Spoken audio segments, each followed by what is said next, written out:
Hi everybody, welcome to Yoga Detour. I'm Cecily, I'll be your instructor today. This video is going to be about strength training, but strength training for your feet. So if you've got any kind of foot issue, anything from bunions to fallen arches or just general foot pain, this is going to be a really good 10 minutes for you.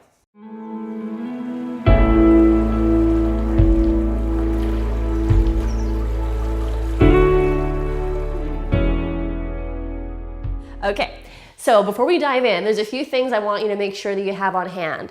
The first is anything that you can use like a yoga strap. That could be a necktie, it could be a belt, or it could be an actual yoga strap. It might also be helpful to have a ball. Your ball doesn't have to be as tiny as mine is. This is a yoga tune-up ball, it works. A tennis ball or even one that's a little bit larger is gonna benefit you as well. And I also have some yoga blocks on hand. If you don't have any yoga blocks, some books would probably do the trick as well. So these are going to be our tools for today. I'm going to keep the strap with me for our first exercise, and we're going to move down onto the back. If for any reason lying down doesn't work for you, then you can do this exact same exercise sitting in a chair. All right? So I'm going to come down here and take one leg up into the air. And if it feels like I want a little bit of assistance holding on to it, then I'm simply going to unroll my belt and use that strap to hold my leg in the air. The knee can also bend. Totally fine to have the leg supported here. Okay? So once the leg is supported, I'm just going to start to circle the foot. And as I do this, I'm really trying to move with intention. So it's not just like a lazy circle. I am trying to wake my foot up. I'm trying to use my toes in a way that builds intelligence into the rest of the foot, circling in both directions. Sometimes I'll even think about drawing the alphabet with the foot. Okay, once we feel like there's starting to be a little bit more waking up happening in those tissues, then we can switch over to the other side. Bringing that strap in and around the back of the calf or the back of the knee, just so that then we have freedom around the foot. Getting those toes to move, getting the ankle to bend, noticing if there's certain directions, certain angles where the foot doesn't tend to want to go. These are good things to make note of. There's always room for progress in everything that we do. All right, so once we've got some wake-up power in those feet, let's set the strap off to the side and slowly make our way up to standing. So as I bring the feet together, I'm going to start to bend the knees and just place the hands gently on top of the thighs. From there, moving the knees through a circle without allowing my heels to lift off the floor. You can see how it's creating some movement there in the foot, in the ankle. You can go the opposite way. I'm intentionally driving the knees forward and then finding those lateral angles just to introduce some variation to both the ankle joint as well as the knee joint. Maybe we turn that circle into a figure 8. Just explore a little bit of a different pattern, a couple times in both directions with that figure 8. And then we'll come back to standing up straight. So now we start to play into some balance work. Starting with the hands on the hips, first of all, just find your toe hinge in each foot, where we lift the heel and bend right up into those toes. Then is it possible to lift both heels at the same time? If it's feeling shaky, by all means, find a wall and use that wall for some support. Now, if we're looking for a little bit of extra challenge, this is what the ball is for. I'm going to take the ball in between my feet, right at the bony part of the ankle, and now I'm going to try and keep squeezing the ball as I go up and down, working the feet in a way that's a little bit more controlled, so I don't have the option to let my ankles wing out to the side every time I lift. The ball is there to keep the heels reined in.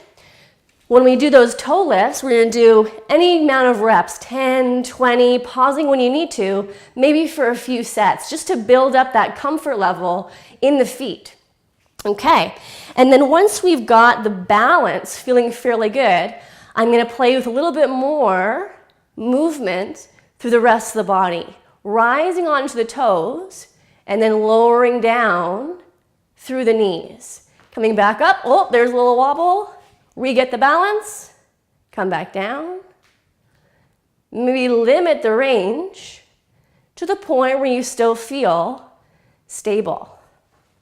So just like me, if you had a few wobbles on your first few, just be patient with the movement. Play with your focus. Notice if you can feel the floor with your feet and receive that feedback in a way that helps you find control within the body. All right, let's give the feet a little shake.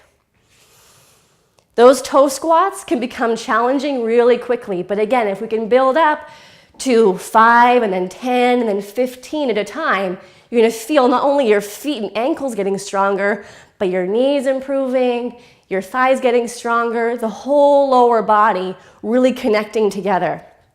All right, so then from here, I'm gonna reach for my blocks. Coming down onto the floor, beginning with the knees about hip distance apart and reestablishing that toe hinge again, so toes are tucked under. With the hands in the blocks, I'm gonna start just by feeling the weight transfer of the knees lifting.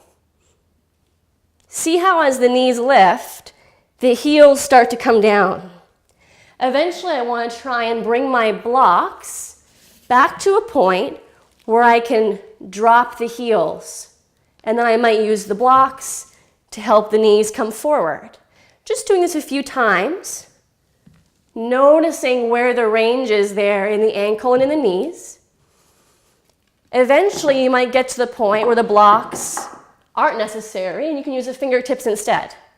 Pushing off the knees, walking the hands back, lowering the heels. Lifting the heels, walking the hands forward, lowering the knees. If bringing the heels down needs a hip lift, that's totally fine. You can continue to move with the hands in whatever positions you need them, or eventually the hands stay off the mat, and now I find even more control through the pelvis as well as through the leg to transition between the heels and the knees. So let's just do a few repetitions together here, either with the hands down or with the hands off the floor. If you find a spot where it feels good to just linger for a bit, maybe here, reaching through the knees, finding a quad stretch, feel free to take your time. It won't take long before you start to feel some fatigue creeping into the feet, creeping into the ankles, at which point we can stand up and again give them a little shake. Let's do one more exercise together. Bringing your yoga block, 1 or 2 onto the mat. I'm just going to use 1 for now. Stepping the foot on top of it, trying to balance. You can see I have my foot a little bit turned out. That's to encourage my knee to also track in that direction rather than cave in. So I'm going to bend my ankle, bend my knee, and simply lower my other foot lightly to the floor and then stand back up. If again the balance feels tricky, simply reset at a place where you can use a hand on the wall. Lowering down, lifting up. And then if I want to take my foot a little bit forward, I can do that. That's going to create a little bit of a deeper stretch in the back of that left ankle. If I want to try bringing my foot back, same thing, a little bit of variability, or out wide. With the goal eventually being to not need the wall to be there and to bend that left ankle in a way that is strong and supportive, but at the same time moving with fluidity and balance.